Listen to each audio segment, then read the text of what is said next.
오늘 우리에게 주신 말씀은 요한복음 13장 33절로 35절 말씀입니다. 요한복음 13장 33절로 35절 말씀. 앞에 자막에 나와 있는데 우리 한 목소리로 33절부터 같이 봉독하겠습니다. 작은 자들아, 내가 아직 잠시 너희와 함께 있겠노라. 너희가 나를 찾을 것이나 일찍이 내가 유대인들에게 너희는 내가 가는 곳에 올 수 없다고 말한 것과 같이 지금 너희에게도 이르노라. 새 계명을 너희에게 주노니 서로 사랑하라. 내가 너희를 사랑한 것 같이 너희도 서로 사랑하라. 너희가 서로 사랑하면 이로써 모든 사람이 너희가 내 제자인 줄 알리라. 아멘. 오늘 이 본문 말씀을 가지고 길에서 만나는 행복이라는 주제로 김한수 목사님께서 말씀 증거하시겠습니다.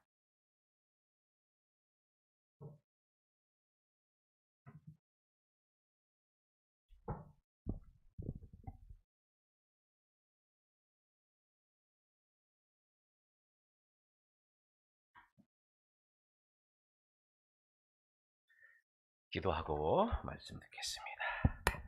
좋으신 하나님, 감사합니다. 오늘도 주의 말씀 앞에 서게 하시고 생명의 말씀으로 저희들을 먹여주실 줄로 믿습니다. 은혜 가운데 말씀을 받게 하시고 저희들의 영혼이 만족을 누리는 은혜의 시간이 되도록 인도하여 주옵소서. 부족한 종의 입술은 하나님께서 붙잡아 주시고 성령으로 기름 부어주셔서 생명의 말씀만, 진리의 말씀만 증언하게 하여 주옵소서. 예수 이름으로 기도합니다. 아멘. 무더위 끝자락인데 잘들 지내시죠? 왜 웃으세요? 덥죠? 네. 제가 이제 산을 잘 안 가거든요.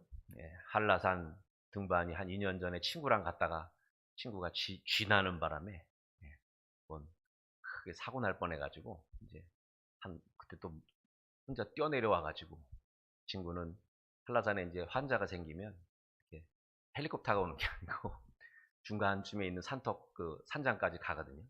거기 가서 그 친구는 이렇게 그 모노레일이라고 있어요. 한 레일 하나 있는 그거 타고 내려가는데 저 친구가 먼저 갈까봐 제가 막 뛰어내려갔거든. 한라산 꼭대기 그 저기 진달래 산장인가 있는데 그리고 나서 이제 그 무릎팡이 아파가지고 잘 못 가는데 제가 산에 잘 갔었거든요. 대학원 다닐 때 그 담임 목사님이 월요일마다 교인들을 데리고 산에 가셨어요. 여기 서울 근교에 있는. 그래서 토요일 날 이렇게 가면 지도를 저한테 딱 주시면서 전사님 여기 요거 등산 지도를 주시면서 저보러 이렇게 복사 좀 해줘요. 그러면 이제 제가 복사해 드리기도 하고 또 월요일 날 시간 되면 같이 등산 가자고 그래가지고 3.1절이나 뭐 이런 때 이제 같이 가자고 그러시면 어머니가 도시락 싸주시고 그래가지고 이제 같이 교인들하고 봉고차 2대를 가지고 가가지고 산에 오르고 그랬던 적이 있는데 교우들과 이제 함께 산을 오르면서 정상에 올라가면 기분이 좋잖아요. 주변을 다 내려다보면서 이렇게 막 그 이제 야 내가 해냈구나 이런 뭐 높은 산을 올라가는 건 아니지만 흐뭇하게 이렇게 그 내려다보고 이렇게 뭐랄까 하나님 지으신 그 삼라만상을 내려다보는 그 기쁨이 있잖아요. 근데 그때 어떤 분이 꼭 그런 말을 하셨어요. 그분이 나중에 중직자고 아주 그 장로님도 되시고 그랬는데 그분이 딱 올라오잖아요. 교인들이 딱 올라오잖아요. 정상에 딱 올라오면 중간쯤에서 이제 따라 올라오시는데 그런 말을 해요. 아니 올라갔다가 내려갈 거를 왜 이렇게 힘들여서 올라가는지 모르겠다고 이러시는 말을 하시는 거예요. 아니 다시 내려갈 걸 왜 이렇게 헥헥거리면서 올라오냐고 이제 이런 말씀을 하시더라고요. 여러분은 어떻게 생각하세요? 맞는 말이에요? 틀린 말이에요? 예? 다시 내려갈 걸 이렇게 헥헥거리고 올라가냐고 그 얘기를 들으면 이게 하나님 지으신 이 아름다운 세계를 내가 보려고 이렇게 땀 흘려가지고 올라왔구나 이런 생각이 아니라 다시 내려가야 되는데 내려가기 싫다 이런 생각이 들었던 그런 기억이 있거든요. 그러면서 이제 그런 말이 떠올라서 약간 뭐랄까 반문하고 싶은 기분이랄까요? 그런 말. 그럼 사람 다 죽는데 왜 태어나가지고 이렇게 애쓰면서 살까? 이런 질문이 막 여기까지 올라왔어요. 여기까지. 근데 이제 뭐 교회에서 전사님이 괜히 장로님한테 막 입 바른 소리 하면 안 되잖아요. 그러니까 여기까지 참 자꾸 그게 25년을 지나서 오늘날 설교가 됐습니다. 예. 예, 이런 생각을 해요. 그분이 근데 구시렁구시렁 되시기는 하지만 근데 또 정말 그게 싫었으면 따라오지 않았을 텐데 산에 가면 제가 갈 때마다 항상 오시니까 제가 항상 가는 건 아닌데 제가 갈 때마다 오시는 거 보면 늘 따라다녔던 것 같아. 힘들어도 늘 따라가서 같이 올라가서 정상에서 꼭 교인들한테 그 말을 해주셨던 것 같아. 예. 그런 거 보면 그게 힘들어 다시 내려갈 걸 왜 올라가 이 얘기가 아니라는 생각을 요즘에 이제 제가 말씀 준비하면서 생각을 해봤습니다.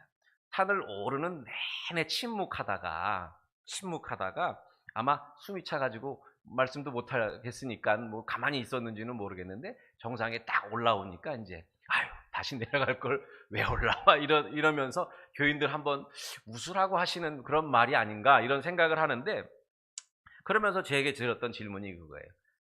산을 힘들게 올라가는 이유, 다시 내려갈 산을 힘들게 올라가는 이유, 그리고 우리의 인생도 죽음이라고 하는 과정을 우리가 살아간 다음 마지막에 겪게 되는데 왜 살아가는 이유가 있을까? 이런 생각을 해보게 되는 것입니다.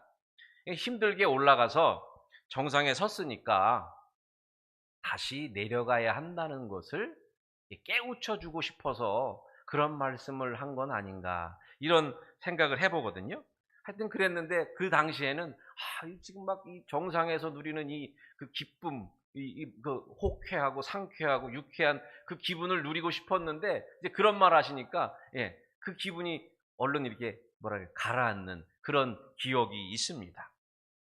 사람이 힘들게 산 정상에 오르게 되면요, 그 올라간 정상에 오르고 나면 더 이상 힘들지 않는다고 그래요. 그래서 누가 그러더라고요. 이게 도파민 과잉 상태라고 그러더라고요. 왜냐하면 산으로 올라가야 되니까 힘들게 올라가야 되잖아요. 그럼 힘이 들잖아요. 이게 일종의 고통인데 그 고통을 견뎌내게 하려고 우리 머릿속에서 행복 호르몬인 이 도파민을 이렇게 계속 나오게 한대요. 힘든 그 등산을 견디라고. 그래서 숨도 많이 쉬게 하고 근육도 많이 쓰면서 혈액도 많이 순환되지만 머릿속에서 그걸 견디라고 도파민이 나온대요. 그래서 애써서 땀 흘려 올라가는 동안에는 힘들지만 이 행복 호르몬인 도파민이 나와가지고 힘들지만 힘들 줄도 모르고 정상까지 올라가는 거래요.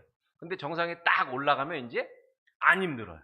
안 힘들은데 도파민 과잉 상태가 되니까 이제 몸은 신호를 줬잖아요. 힘드니까 도파민 나와라 해가지고 막 올라갔는데 딱 올라갔어요. 그럼 한참 동안은 그 도파민 나와라 하고 신호를 스위치가 눌러진 게 멈추지 않는 거예요. 그래서 정상에 올라가면 힘들지는 않은데 기분은 막 좋은 거예요.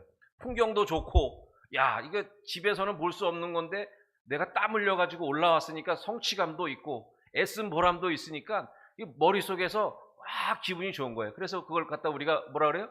유쾌, 상쾌, 통쾌 이런 말 하잖아요. 그런 거예요. 근데 그 분출되었던 도파민이 계속 나오다가 멈추면 어떻게 돼요? 다시 이제 내려가야 되잖아요.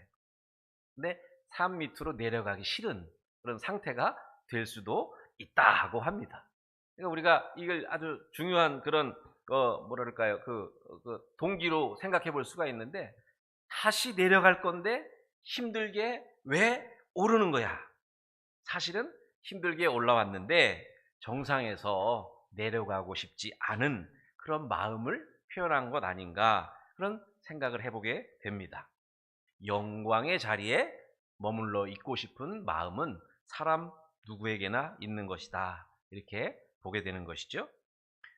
마가복음 9장에 보면 예수님이요, 야고보, 요한 그리고 베드로를 데리시고 따로 높은 산으로 올라가셨다고 하는 그런 기록이 있거든요. 우리가 잘 아는 변화산의 예수님이라는 제목으로 되어 있는 내용인데 잘 아시는 내용이에요. 우리가 마태복음에도 나오고 누가복음에도 나오고 마가복음에도 나오고 공간복음서에 다 나오는데 거기 보면 말씀에 이렇게 돼 있어요.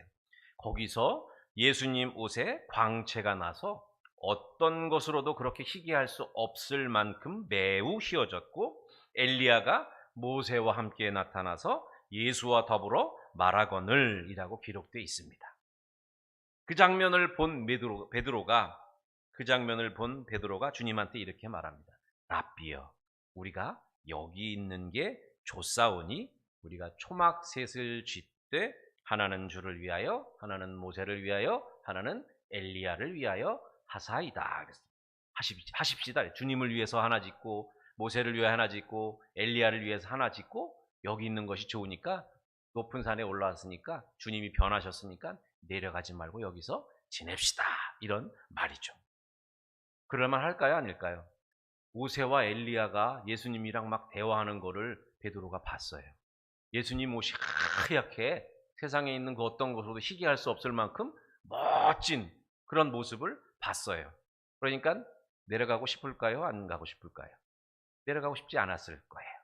산 꼭대기에 애써서 올라가서 바라보는 그 기분만큼 베드로가 아주 뭐랄까요? 유쾌하고 상쾌하고 거기다 신비로운 광경까지 목격했으니까 내려가고 싶지 않았던 것을 우리가 생각해 볼 수 있습니다. 사람들은 이렇게 힘들게 올라가서 자리 잡은 곳에서 내려오는 것을 좋아하지 않습니다. 그런데 아쉬운 것은 거기 계속 있을 수 없죠. 땀 흘려서 올라갔고 거기서 상쾌하고 호쾌하고 유쾌하고 통쾌한 좋은 기분들을 맛볼 수 있었지만 거기서 다시 내려와야 합니다. 다시 내려오는 것이 등산이라는 여정의 완성이죠. 힘들게 올라갔지만 거기 있으면 등산이라는 여정이 완성되지 않습니다. 다시 내려가서 집으로 돌아와서 내 집이 천국이네 라고 말하는 순간 그때 내 등산이라고 하는 여정이 완성된다는 것이죠. 힘든 과정을 견뎌내고 힘겨워하는 이 동행들을 이끌고 또 앞서가는 사람들을 애써서 따라가면서 그러면서 힘들어도 땀 흘려서 올라가는 과정이 있었기 때문에 그 정상에 오른 그 마음이 유쾌하고 상쾌한 것이죠. 만약에 케이블카를 타고 올라갔다거나 아니면 헬리콥터를 타고 올라갔다거나 하면 어떨까요? 거기 계속 머물러 있을 수 있을까요?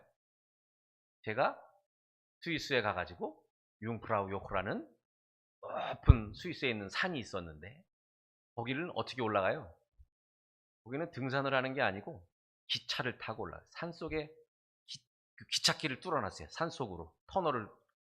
융프라우 요크라는 그 산인데 12월 달에 올라갔었는데 그 기차를 타고 올라갔어요. 기차를 타고 올라가서 그 역에서 내려서 조금만 걸어가면 이제 터널을 나오잖아요. 그러면 온통 하얀 세상이에요. 거기서 사진 잠깐 찍고 우리가 하는 말이 있어요. 야, 얼른 내려가자. 얼른 내려가자. 거기는 계속 오래 있고 싶지 않아요. 왜냐하면 땀 흘려 올라가지 않았거든요. 예. 풍광은 멋있죠. 하얀데. 근데 선글라스 안 끼면 눈이 잘 안 보이게 되니까 얼른 내려가자. 춥다. 이런 말밖에 안 나오는 걸 우리가 생각해 볼 수 있습니다. 이 도파민이 과잉돼서 힘들게 올라가 가지고 우리의 몸이 이제 기분이 좋은 상태로 있는 게 아니라 편안하게 올라가서 있으니까 거기는 올라가나 마나 큰 의미가 없게 되는 거죠. 땀 흘린 뒤에 맛보는 이 성취감은 없다는 것입니다. 과정이 없으니까, 땀 흘리는 일이 없으니까 거기에는 감동이 그렇게 클 수가 없다는 겁니다. 러시아의 대문호가 톨스토이 말고 또 있는데 도스토예프스키라는 그 사람이 있어요. 제가 그분이 쓴 가라마조프가의 형제를 2권으로 되어 있는데 읽다가 대학 1학년 때 읽다가 못 읽고 말았는데 그분이 여러 가지 책을 썼거든요. 죄와 벌이라는 책도 쓰고 뭐 안나 까레니나라는 책도 쓰고 그랬는데 그분이 지하로부터의 수기라는 책에 이런 말을 썼어요. 인류가 지향하는 지상의 모든 목적은 오직 목적 달성을 위한 끊임없는 과정에 있다. 달리 말해 삶 자체에 있다. 이렇게 말했어요. 산에서 힘들여서 올라간 다음에 정상에 올라선 사람들 중에 내려갈 준비가 되어 있는 사람이라면 그 사람은 행복할 준비도 되어 있는 사람인 줄로 여러분들이 믿으시기를 바랍니다. 다음에 산을 다시 오르면 또 행복 호르몬이 나와가지고 또 힘들지만 정상에 오르는 기쁨을 굳이 해내고 감당해내기 때문입니다. 오늘 주님이 우리들에게 이런 말씀을 하시죠. 새 계명을 주노니 너희가 서로 사랑하라. 내가 너희를 사랑한 것 같이 너희도 사랑하라. 그러십니다. 이 사랑은 우리 그리스도인들이 인생을 지나가는 방법입니다. 사랑은 목적이 아니에요. 우리가 인생이라고 하는 이 엄청나게 긴 시간들을 지나가는 방법입니다. 하나님이 지으신 이 세상과 또 우리 개인들의 인생사라는 것이 공통적으로 시작되는 시간들이 있었고 지나가고 있는 시간들이 있고 그 다음에 이제 맞춰지게 되는 결과가 있는데 이 시작은 이미 지나간 것이죠. 우리가 어떻게 손댈 수가 없어요. 우리는 이미 거기를 벗어나왔기 때문에 어찌할 수 없고 결과라는 것은 아직 오지 않은 것이기 때문에 이 지나가는 과정 속에 우리가 있습니다. 이 과정을 살면서 우리가 울고 웃고 힘쓰고 노력하고 때때로는 싸우기도 하고 분노하기도 하고 얼싸안기도 하고 이런저런 모양의 일들을 살아내는 겁니다. 그리스도인들이 바로 이런 과정 속에서 사랑이라고 하는 방법으로 살아가는 사람들입니다. 실패해도 좌절해도 불행스럽다고 여겨도 혹은 기쁘고 감사하고 즐거운 일이 있어도 그 모든 게 하나님께서 인생이라고 하는 과정 속에 담아주신 내용이라고 여기고 살아간다는 것입니다. 잠언 16장 9절에 보면 제가 제일 좋아하는 말씀인데 그런 말씀이 있죠. 사람이 마음으로 자기의 길을 계획할지라도 그 걸음을 인도하시는 이는 여호와시니라. 이 말씀은 계획이 계획대로 되지 않을 테니까 계획 세우지 말고 되는 대로 살아라. 이런 얘기가 아니죠. 계획대로 안 되는 게 인생살이이지만 계획도 없이 인생을 살아가는 무모함을 저지르지 말아라. 여기서 이 계획이라고 하는 것은 어찌 보면 우리 사람들이 마음에 품고 있는 어떤 목적과 같은 것이라고 할 수 있을 겁니다. 그러니까 목적을 잘 세우고 그 목적을 이루고자 하는 바르고 성실한 마음으로 나아가는 것. 그게 사람이 살아가는 인생이라는 겁니다. 결과는 나중에 맞춰지는 순간에야 비로소 알 수 있는 것이죠. 여러분은 인생을 살아가시면서 어떤 목적으로 살아가시는지 한번 물어보시면 좋겠습니다. 독립문교회에서 신앙생활 하시면서 어떤 목적으로 또 어떤 만족을 얻기를 원하시면서 오늘 이렇게 나오시고 내가 독립문교회 교인이다. 내가 독립문교회 집사야, 권사야, 장로야, 또 나는 목사야. 어떤 만족을 얻기 위해 사십니까? 목사님 설교를 듣고 은혜를 받고 우리의 영혼이 하나님 말씀으로 만족을 누리는 일, 그리고 우리가 기도하는 제목들마다 하나님께서 응답해 주셔서 감사가 넘치고 신앙생활이 풍성해지는 일, 기도 제목 여러 가지 있잖아요. 직장 승진하는 것, 또 사업이 잘 되는 것, 또 시험에 합격하는 것, 또 자녀들 건강하게 잘 지내는 것, 부모님 건강하게 잘 지내는 것, 혹은 은퇴나 퇴직 후에 새로운 인생 계획을 잘 세워가지고 그게 과정마다 잘 진행되는 것, 혹은 질병이 치료받는 것, 혹은 뭐 그냥 평안하게 무탈하게 하루하루를 살아갈 수 있게 되는 것, 여러 가지 기도의 제목들이 있는데 그 기도가 응답받으면 하나님께 감사하고 신앙생활하는 재미가 느껴지게 되죠. 또 주일날 예배 드리고 나서 오늘도 우리 권사님 식사 준비하시고 그랬는데 함께 공동 식사하면서 이제 육신의 양식도 먹으면서 사랑의 식탁 속에서 서로 사랑하는 마음을 나누는 일. 이런 게 여러분들의 신앙생활의 목적이 되면 좋겠습니다. 신앙생활이라고 하는 것은 목적이기도 하지만 그 목적 그 자체로 살아가는 과정이 됩니다. 그래서 공동체 속에서 내가 누리는 일도 있고 내가 받는 일도 있죠. 서로 사랑한다는 것은 어떤 분은 조금 더 드리면서 섬기는 일을 많이 할 수도 있고 어떤 분은 와서 누리면서 그것을 받는 일을 더 많이 할 수도 있지만 이 과정 속에서 우리가 살아간다고 하는 말씀입니다. 그러니까 오늘 본문 말씀에서 서로 사랑하라 하는 이 말씀은 그냥 사랑하는 것이 아니라 내가 너희를 사랑한 것 같이 서로 사랑하라. 사랑이라는 삶의 실천에 하나의 기준을 만들어 주셨죠. 예수님이 우리를 사랑하신 것처럼 우리가 사랑하는 것. 1절 오늘 말씀 읽는 13장 1절에 보면 이런 말씀이 있어요. 예수께서 세상에 있는 자기 사람들을 사랑하시되 끝까지 사랑하시니라. 이렇게 했습니다. 오늘 설교 제목이 길에서 만나는 행복입니다. 여러분 어떻게 생각하세요? 길에 행복이 있나요? 길에 행복이 있을까요? 제가 우리 교회에서 가장 먼 데서 오는 사람이잖아요. 그렇죠? 저보다 먼 데서 오시는 분 없죠?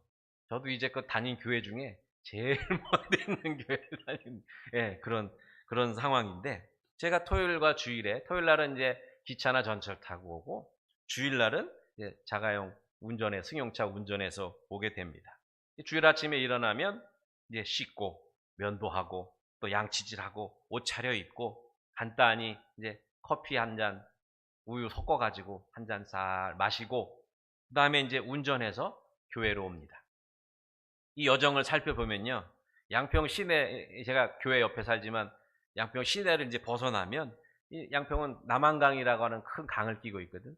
그 강을 왼쪽에 끼고 강변도로를 따라 양수리까지 쭉 올라가요. 두물머리라고 불리잖아요, 양수리. 그 양수리를 쭉 가요. 그다음에 양수리에 오면 이제 신양수대교라고 그래 가지고 그 남한강 위에다가 다리를 놨는데 그게 도로가 됐어요. 그래서 거기서부터 팔당까지 그 다리로 되어 있는 신양수대교라고 부르는 그 다리로 되어 있는 길을 쭉 이제 타고 갑니다. 그러면 팔당 터널까지 가면 팔당 터널 앞에 봉안 터널이라는 터널이 있어요. 그 다음에 이제 팔당 4, 3, 2, 1 터널이 5개가 있어요. 그 터널을 싹 지나요. 지난 다음에는 팔당 대교를 건너서 하남으로 들어갔다가 미사리 조정경기장을 끼고 올림픽대로로 넘어와 가지고 올림픽대로를 쫙 또 강을 그때는 또 강을 오른쪽에 끼고 쫙 달려옵니다. 달려오다가 이제 한남대교를 건너죠. 한남대교를 건너면 남산 터널이 나와요. 그러면 남산 1호 터널을 지나 가지고 종로로 들어섰다가 세문안길 들어섰다가 사직로 들어섰다가 사직로 1락길 우리 교회가 어디 있어요? 사직로 1락길에 있어요.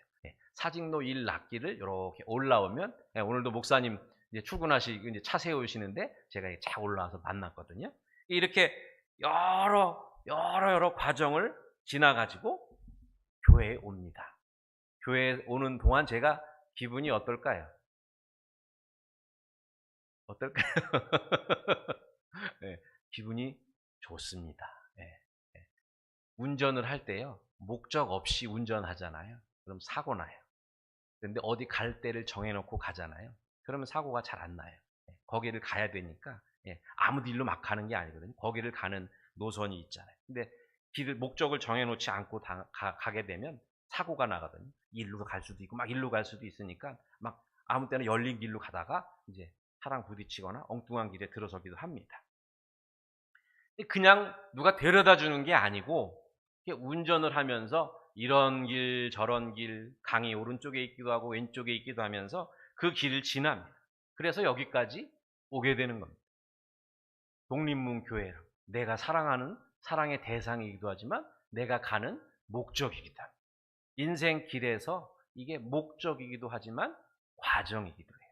그래서 목적을 향해서 가는 과정 동안 즐거움이 있고 기대가 있고 설렘이 있고 그런 과정을 제가 따라서 오늘도 여러분 만나러 왔습니다. 이것이 제가 길에서 만나는 행복의 하나라고 말씀드릴 수 있습니다.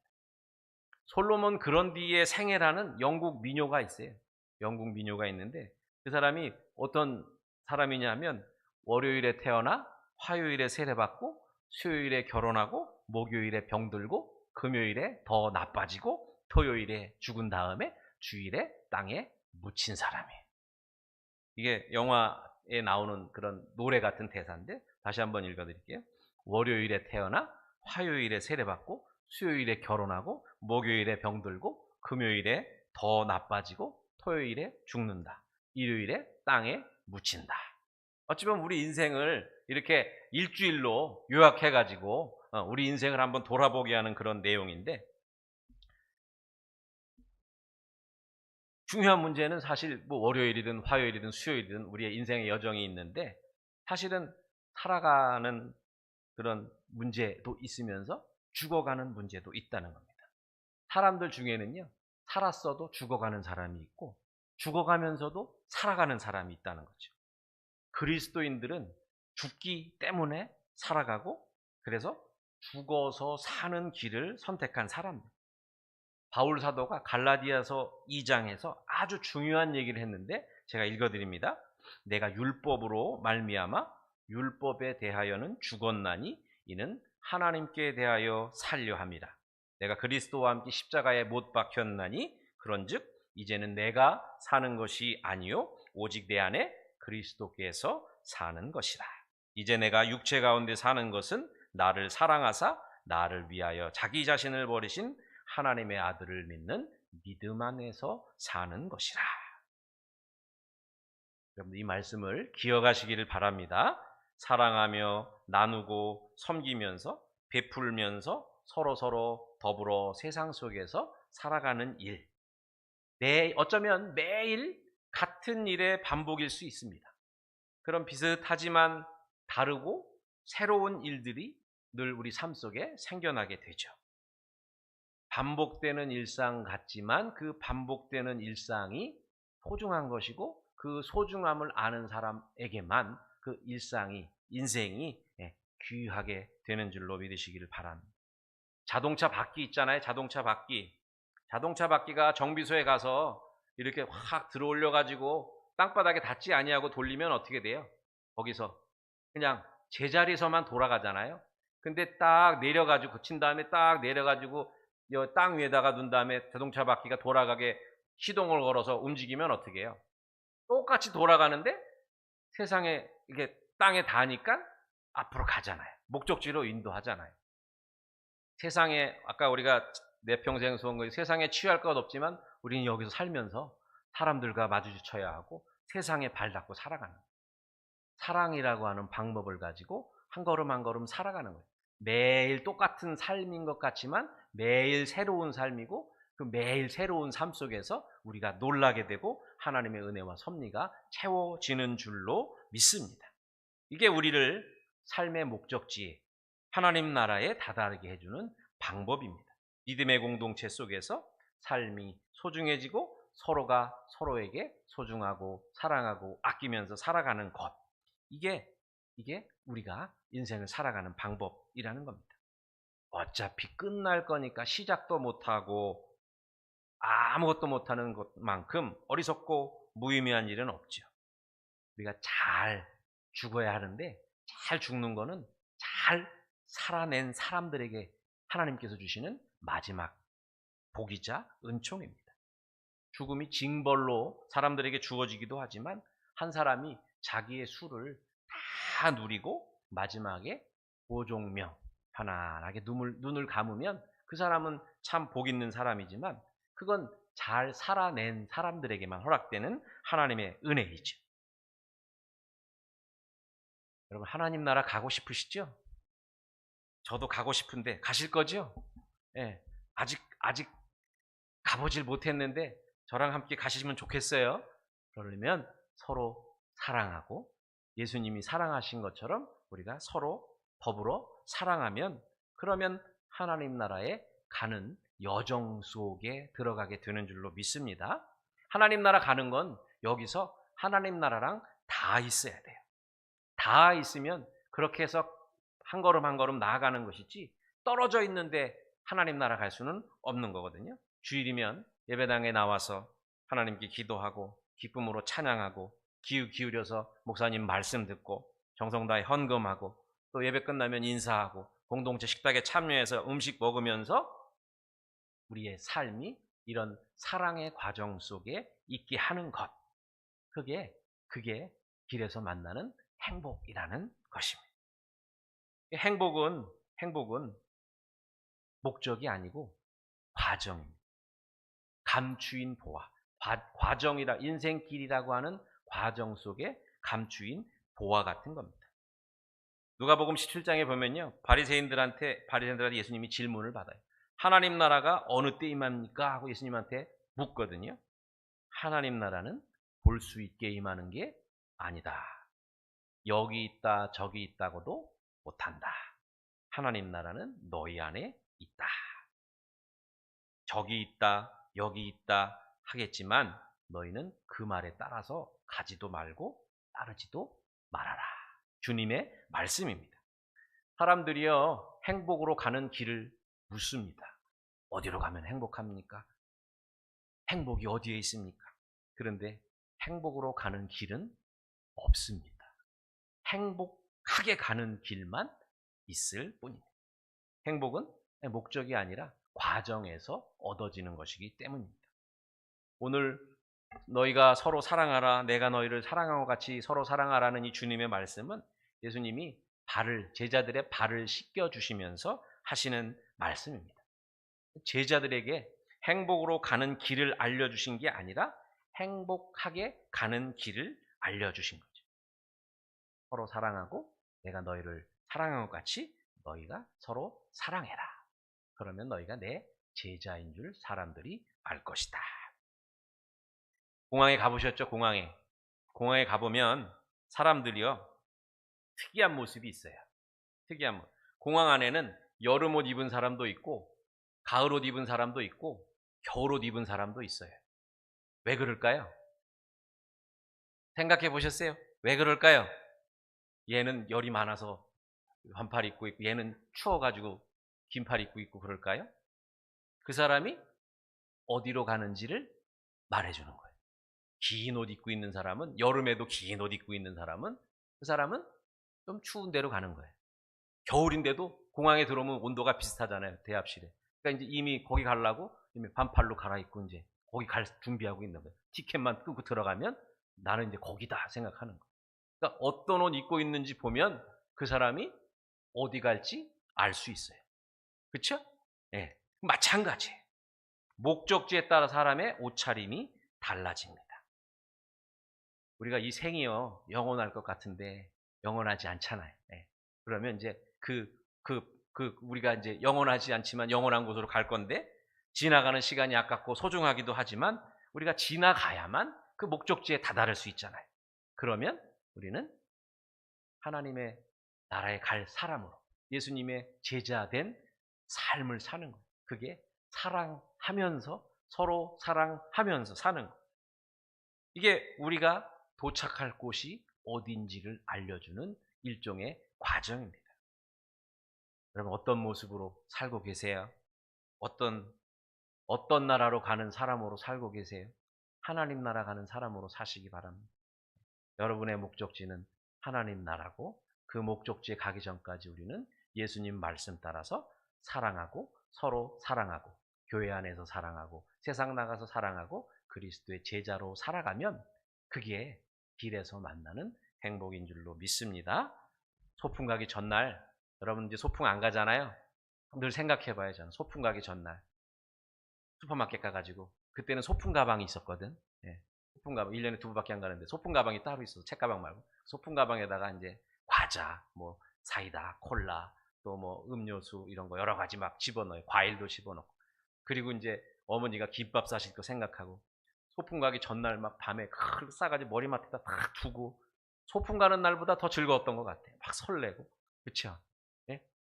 하나님 나라 가는 것도 그와 같은 줄로 믿습니다. 오늘 여기서 우리가 서로 사랑하고 믿음 안에서 날마다 서로에게 소중한 사람이 되어주기 위해서 살아가면 그게 길에서 만나는 행복인 줄로 믿습니다. 인생이라는 길에서, 신앙생활이라는 길에서 서로 사랑하며 살아가는 그런 행복이 있는 줄로 믿어서 저와 여러분에게 같은 그런 삶의 모습으로 살아서 하나님께 큰 영광 되시기를 간절히 바랍니다. 기도하겠습니다. 하나님 아버지, 저희가 하나님 나라로 갈진데 이 땅에서 살면서 사랑이라는 인생의 행복한 과정과 방법을 알려주시니 감사합니다.